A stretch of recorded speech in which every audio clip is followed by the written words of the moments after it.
todos y bienvenidos a una nueva sesión académica de Sepsis México.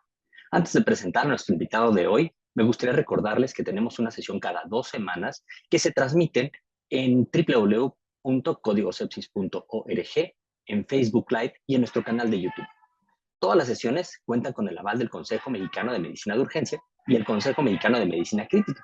Y al término de cada sesión pueden solicitar su constancia con un valor curricular en nuestro sitio web, cubriendo únicamente el costo de emisión de la constancia que les llegará por correo electrónico entre 3 y 5 días después. Cada sesión está disponible durante una semana, es decir, de un miércoles al siguiente miércoles. Ahora tenemos el gusto de presentarles al doctor Roberto Jaborninsky.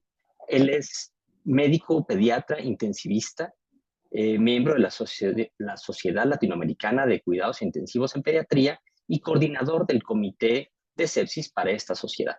Le agradezco mucho a Roberto la invitación desde Argentina, por aceptar la invitación desde Argentina y estar el día con nosotros para compartir un poco sobre la hora dorada en sepsis pediátrica.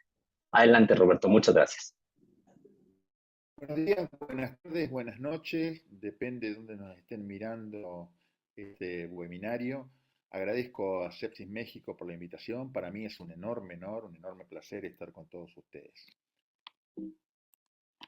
No tengo conflictos de intereses desde el punto de vista económico. Mis conflictos de interés tienen que ver con la participación y el trabajo con estas organizaciones luchando contra la sepsis. Como todos ustedes bien saben, la sepsis es una de las principales causas de muerte en el mundo. De hecho, 1 de cada 4 muertes pediátricas están asociadas a la sepsis.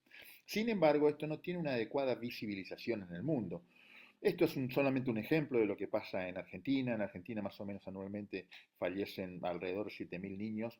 Estos son los datos de 2017. Y si miramos como causa de mortalidad del primer año de vida en los niños argentinos, vemos que las enfermedades infecciosas parecerían ser muy poco. Sin embargo, cuando hurgamos más en las distintas causas que producen la mortalidad, vemos algunas entidades que se asocian a la sepsis, pero que no están incluidas dentro de esa categoría de enfermedades infecciosas. Si nosotros las incluimos, vemos que la sepsis viene a ser la principal causa de muerte en la Argentina.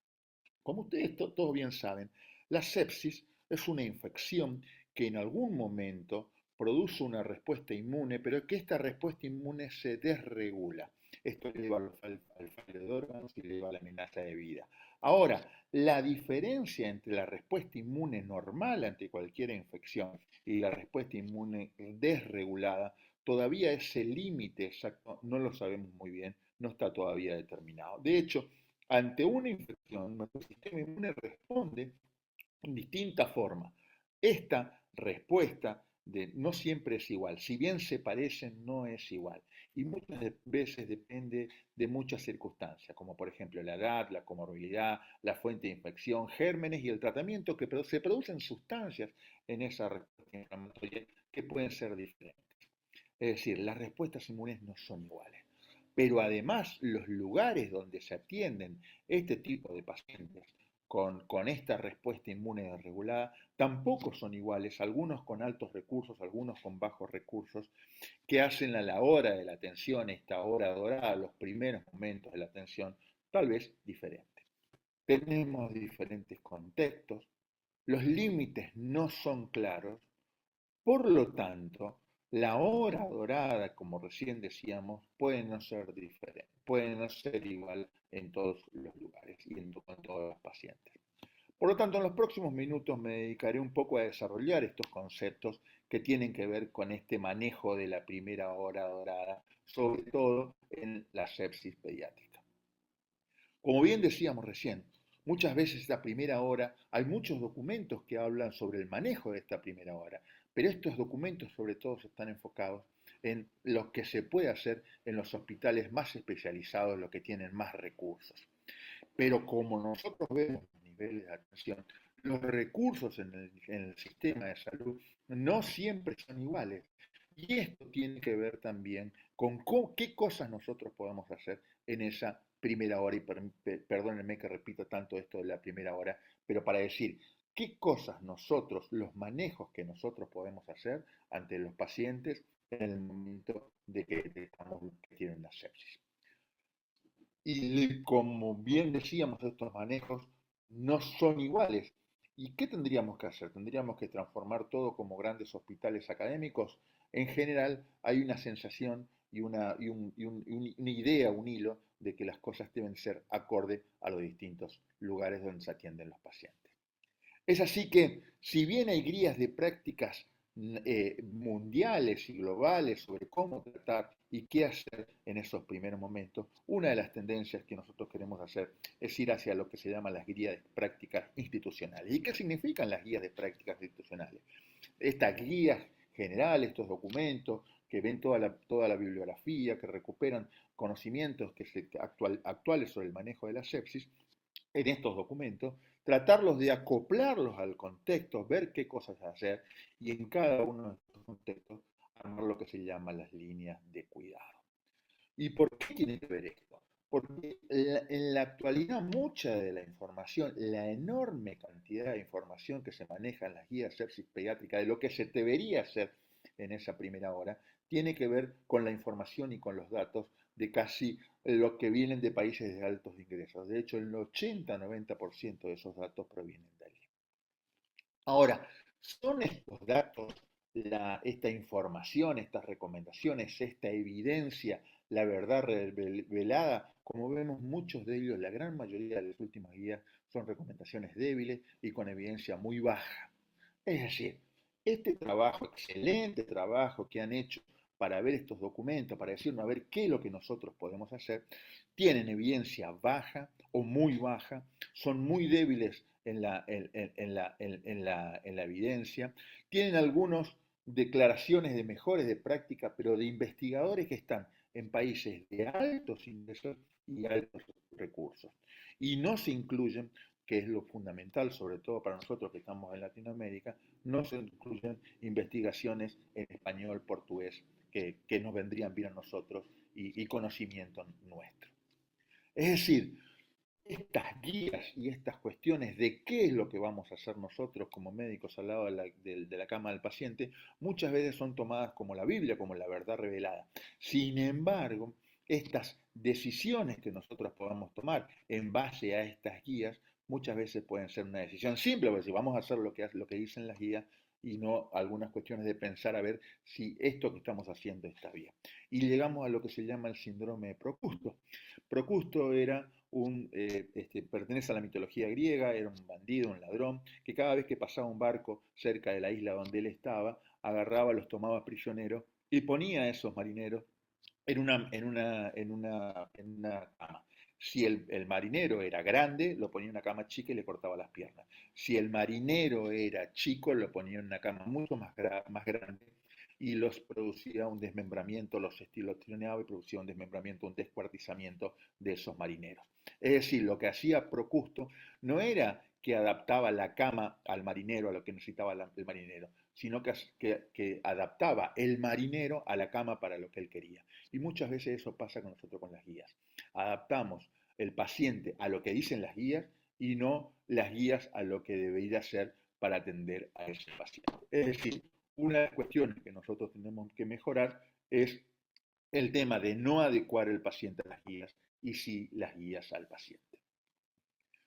La Organización Panamericana de la Salud tomó en cuenta esto y empieza un documento en el 2018 que empezó a decir, bueno, a ver, ¿cómo este conocimiento, estas guías de prácticas de expertos mundiales las podemos adoptar localmente?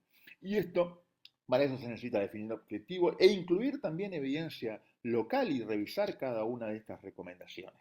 Y para decir, bueno, hacemos una adaptación rápida de estas recomendaciones, no cambiamos absolutamente lo que se dice a nivel global, o hacemos una actualización para elaborar planes nacionales, regionales y sobre todo locales en cada una de nuestras instituciones para ver cómo van a ser los procesos de atención a ese paciente. Pero siempre teniendo en cuenta el contexto, donde nosotros podemos ver las barreras que nosotros tenemos a la hora de implementar estos procesos, ver la viabilidad de la aplicación, la aceptabilidad y si son sostenibles estas guías, porque muchas de las cosas a veces en nuestros lugares no las podemos hacer acorde a los grandes centros, sobre todo del norte del hemisferio.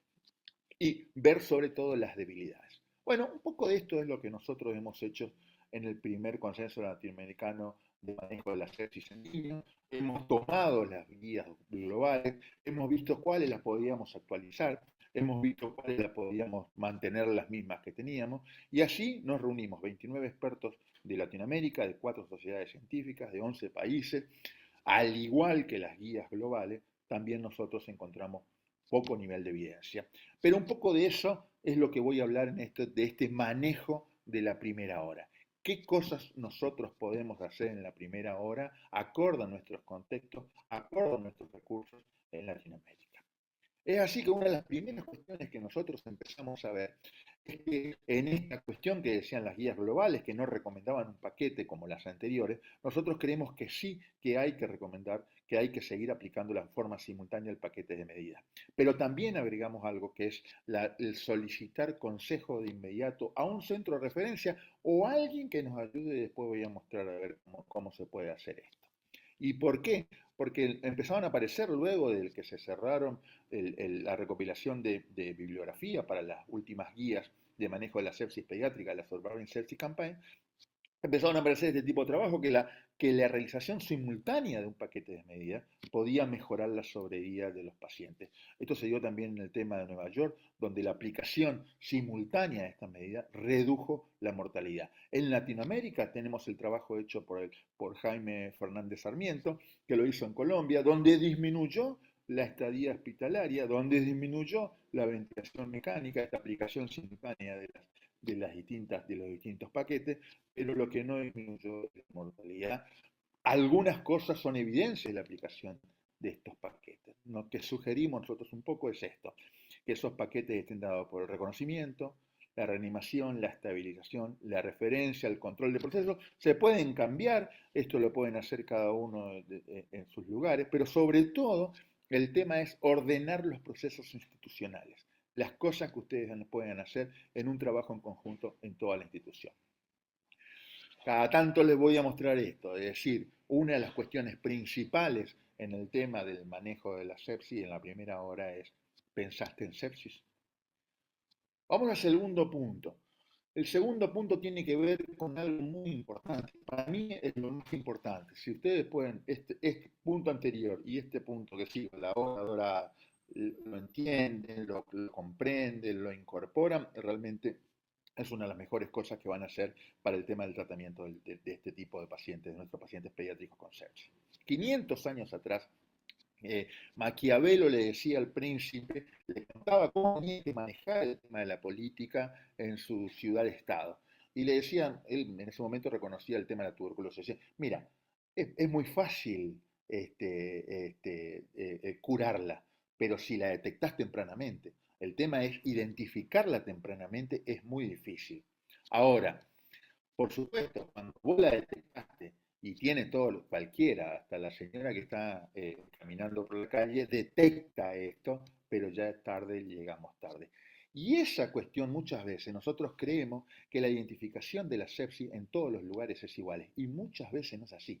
Tal es así que cuando le preguntamos una vez a los emergentólogos pediátricos de Latinoamérica cuál era la principal barrera para mejorar el tratamiento en esta primera hora de la sepsis, nos dijeron que era el reconocimiento temprano. Entonces, cuando nosotros hicimos esto para definir a ver qué era la sepsis, teniendo este problema en Latinoamérica, que es uno de los mayores problemas del reconocimiento, entonces decidimos dividir entre lo que es definición, separar definición de lo que son criterios. Definición es el concepto de la enfermedad, es decir, la sepsis es una respuesta inflamatoria ante una infección que se ve que esta respuesta inflamatoria es demorada. Sin embargo, ahora, ¿cómo reconocemos? ¿Cómo hacemos la operacionalización clínica de ese concepto? Ese es otro punto que tenemos que ver. Y así también trabajamos, otro grupo estuvo trabajando en cuáles son los cuáles deberían ser esos criterios de reconocimiento en Latinoamérica, acorde a los conocimientos y la aparición de nueva evidencia que nosotros teníamos y de evidencia de Latinoamérica, no tanto de la evidencia global. Esto que decíamos, ¿qué es el concepto de algo? Entonces, la definición, ¿qué es el amor? Es un sentimiento. El amor es un sentimiento. Ahora, ¿cómo reconocemos, cómo operacionalizamos este concepto de amor? Es lo mismo el amor de los hijos, el amor de la pareja, al club de fútbol, a los amigos, a los nietos. ¿Cómo nosotros reconocemos eso? Bueno, un poco eso es lo que queríamos nosotros hacer, la diferenciación entre definición y criterios clínicos. Porque los criterios clínicos no siempre son iguales y depende para el objetivo que nosotros querramos tener. Si es para investigación, si es administrativo, si es clínico, si es un consenso, son distintas cuestiones. Y muchas veces la forma que utilicemos ese criterio posiblemente no sea exacto y en algunas cuestiones tengamos que ver y negociar. Es decir, ¿qué es esto de la negociación? Nosotros podemos ser para identificar, para que alguien que está en la atención primaria o alguien que está en una emergencia lo identifique más rápidamente, seguramente deberamos querer un criterio mucho más sensible, aunque tal vez puede ser que no sea tan específico. Sin embargo, cuando queremos probar una droga o estudios científicos epidemiológicos, posiblemente tengamos que ser mucho más específicos y menos sensibles. Ahora, para nosotros, qué utilizamos? El CIRS, el CUSOFA, la conferencia de consenso, el PELOT, los scores pediátricos de alerta temprana. En realidad, fuera de la terapia intensiva, los datos son muy pocos, prácticamente no sirven, no hay, no es que no sirvan, sino que no hay criterio, no hay trabajos que establezcan este tipo de criterios que digan esto es fehacientemente el camino que tengamos que hacer. Se están investigando, todavía dentro seguramente el año que viene o el otro año tendremos las nuevas recomendaciones sobre las definiciones de sepsis, pero todavía no tenemos algo para definir que esto sea realmente así. Por lo tanto, con un peso de una fuerte recomendación, nos pusimos bastante de acuerdo en esto, nosotros elegimos para Latinoamérica que los criterios en esta primera hora para reconocer a la sepsis tenían que ver con el triángulo de evaluación pediátrica. Esto lo puso muy en énfasis la Sociedad Latinoamericana de Emergencias Pediátricas para ver la apariencia, el trabajo, la circulación, criterios clínicos que ahora vamos a hablar y sobre todo la percepción de médicos y padres. Es decir, nosotros tenemos un paciente con una infección. Entonces, a partir de ahí, ¿cómo seguimos? Triángulo de evaluación. ¿Esta le parece una chiquita con sepsis o una respuesta inmune desregulada? ¿O este chiquito le parece alguien que tiene una respuesta inmune desregulada? Parecería que no. Sin embargo, miren este o miren este. O sea, esa primera impresión, por ahí los terapistas intensivos veamos otra cuestión, pero para la gente en común, en general, el médico que está fuera de la terapia intensiva, ese triángulo de evaluación pediátrica es muy importante. Lo mismo que este, o cuestiones que tienen que ver con el aspecto, con la coloración, o la disfunción de órganos que empiezan, por ejemplo, con la disminución de la diuresis, o aprender a hacer la toma del relleno capilar. Miren esto, es una evolución de un paciente, y traten de escuchar el ruido del monitor, la frecuencia cardíaca de ese monitor. 10 segundos.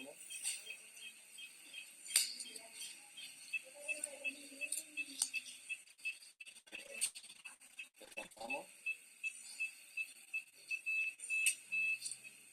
5 segundos. A los pocos minutos de tratamiento, pero un poquito casi cerca de la hora de tratamiento,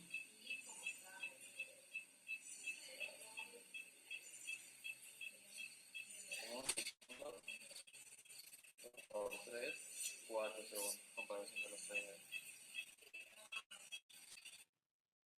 Pasado ya unas horas del tratamiento, escuchen cómo el latido cambió.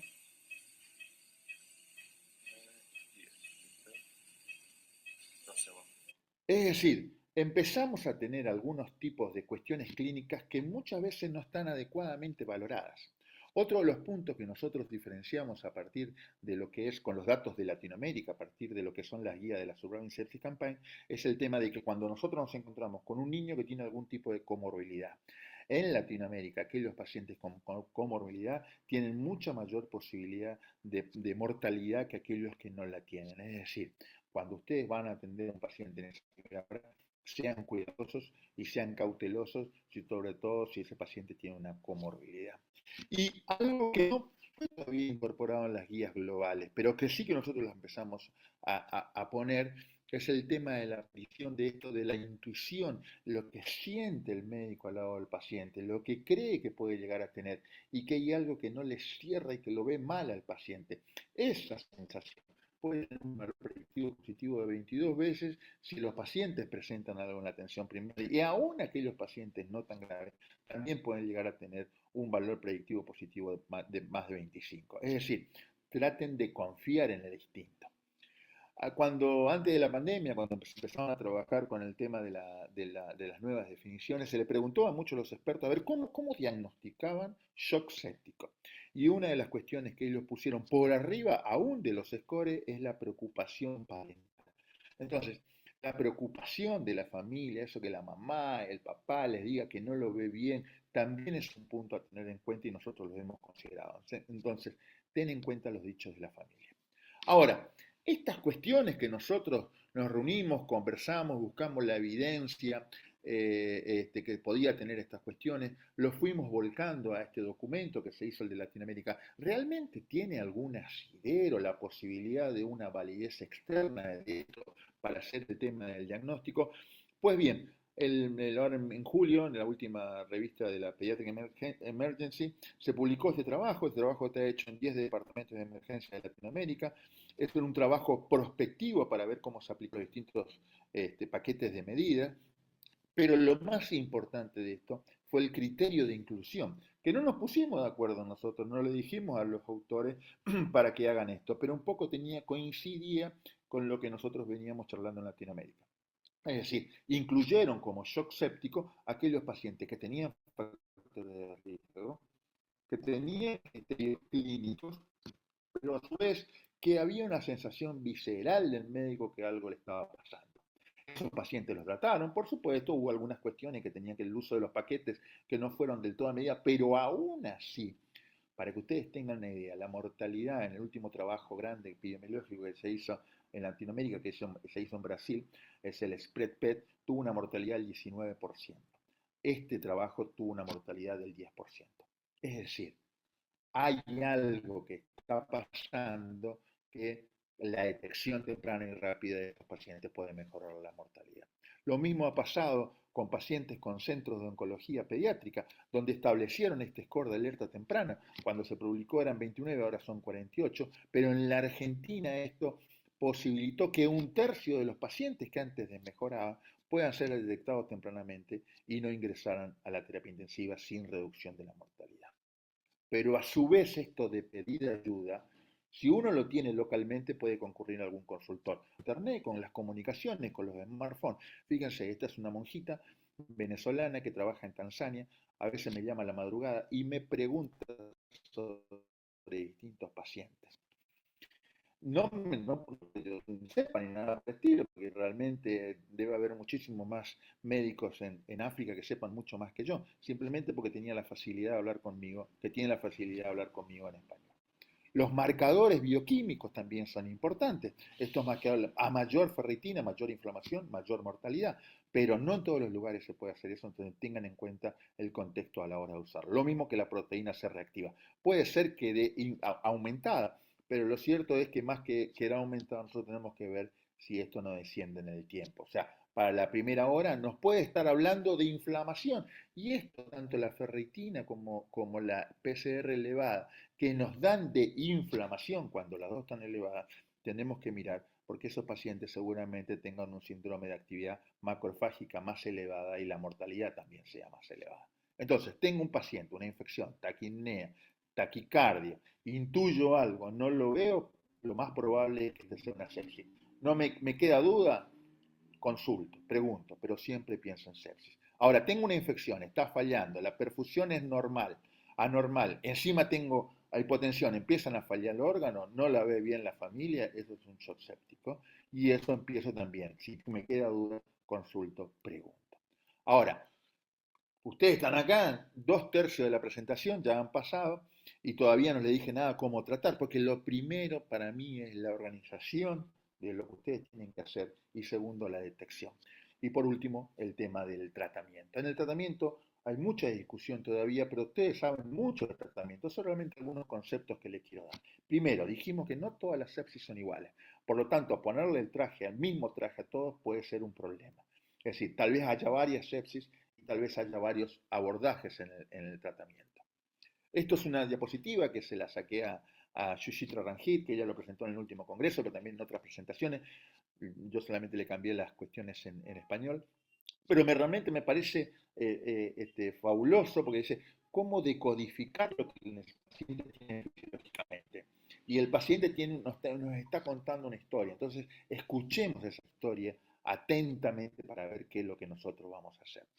Como decíamos, nosotros desde el punto de vista del consenso latinoamericano, en forma simultánea, tener accesos venosos, administrar oxígeno, la estrategia de la reanimación hídrica, los vasoactivos y el antibiótico que ahora vamos a hablar un poquitito.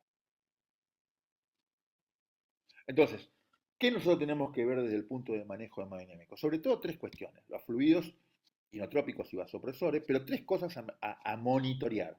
¿Cómo es el llenado? ¿Cómo es la congestión y la tolerancia? Porque por ahí ese paciente puede estar congestionado, por ejemplo en el dengue, puede tener hasta derrame pleural, pero en algunos casos puede estar necesitando más cantidad de líquido. ¿Cómo es el tono? Y sobre todo cómo es el flujo de la sangre a través del sistema y ver el gasto cardíaco. ¿Y por qué el tema de los fluidos?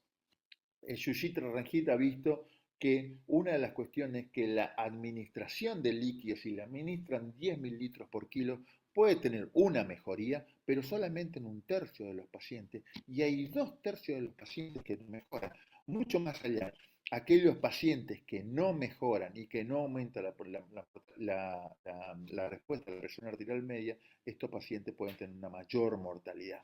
Lo mismo pasa con aquellos pacientes que sí tuvieron, pero que su respuesta no mejora. Entonces, hay pacientes, no es solamente pasarle líquidos, sino ver la respuesta de ese paciente. Si tolera, si no tolera, la respuesta de los líquidos es variable e impredecible. Antes había un tema que era si había que hacerle restringido el liberal. En realidad, más que ver el problema de esto, restringido liberal, y más que ver la tolerancia, la sobrecarga de líquido, lo que nosotros debiéramos ver es si ese paciente está tolerando o no está tolerando los fluidos que nosotros le estamos poniendo. Es decir, nosotros deberíamos ir más que la estrategia de restringido liberal a una estrategia de adecuado más que liberal. Entonces, por lo tanto, es necesario personalizar y mirar en cada uno de los pacientes el aporte que estamos haciendo y no hacerlo automáticamente, como dicen las guías, de pasarle tal cantidad. Lo mismo pasa con las drogas vasoactivas. Las drogas vasoactivas es como cuando hacemos un churrasco en toda Latinoamérica. Seguramente en México será totalmente distinta a la que se hace en Argentina, con algunas cosas parecidas pero no iguales. En general, las guías globales dicen que habría que aplicar noradrenalina y adrenalina como primeras opciones. Sin embargo, algunos de ustedes manejan muy bien la dopamina o manejan la dobutamina y son pocos estudios que haya sobre dopamina con pocos pacientes y adrenalina en pediatría. Por lo tanto, lo que yo creo es que se debe usar la que usted mejor maneje y mejor conozca. Y siempre tengan en cuenta el contexto, porque por ahí están en un lugar que tienen para administrarle dopamina y no tienen adrenalina y no le quieren administrar porque no están las guías. Lo mismo que hablábamos de fluidos.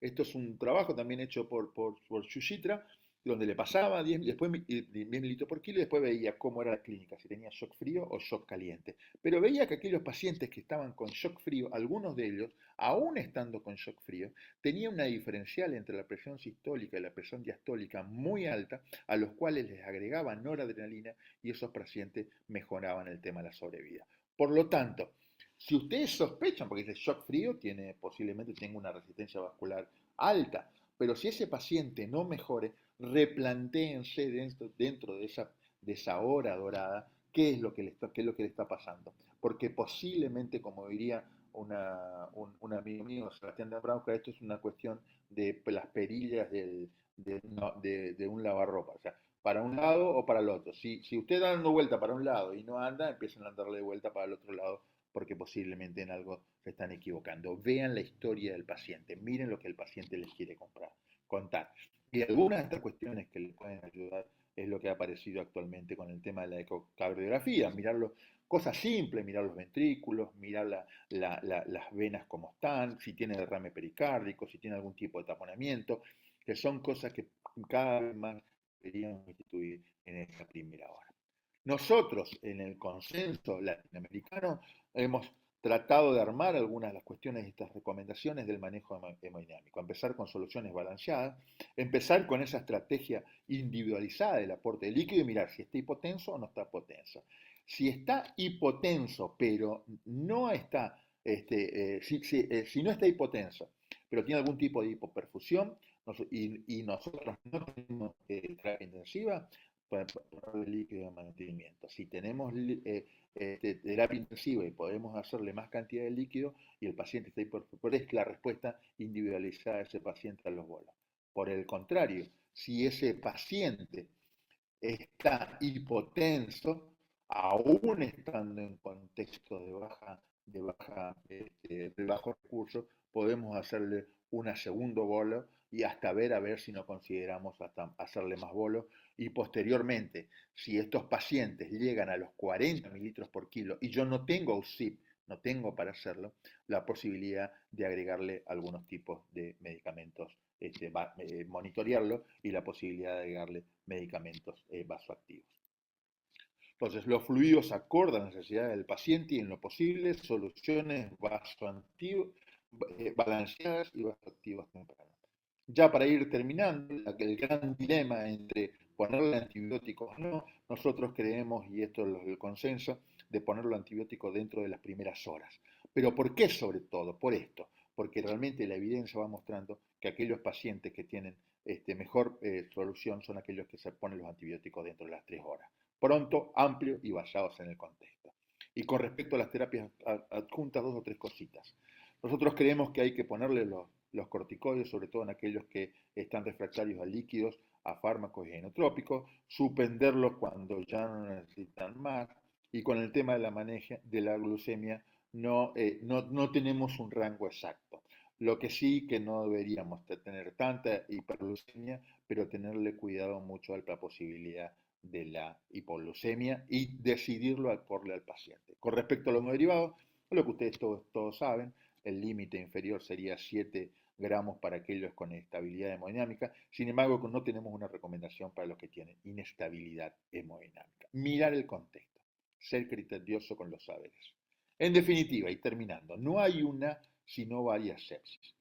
Piensa en sepsis en un paciente febril, que no lo veas bien, que los padres no lo vean bien. Inicia rápidamente el tratamiento, pero siempre acorde a tu contexto.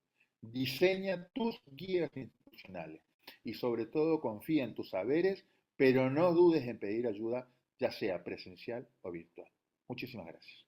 Agradezco mucho al doctor Roberto Jaworninsky por compartir con nosotros esta sesión académica. En esta oportunidad no tendremos preguntas y respuestas, pero se las haremos llegar a nuestro ponente para que él pueda contestarlo a través de redes sociales. Recuerden que esta sesión estará disponible nuevamente en nuestro sitio web y redes sociales durante una semana y no olviden que ahí pueden solicitar la constancia cubriendo únicamente el costo de expedición desde la página www.códigosepsis.org. Muchas gracias por su asistencia. Nos vemos en 2 semanas.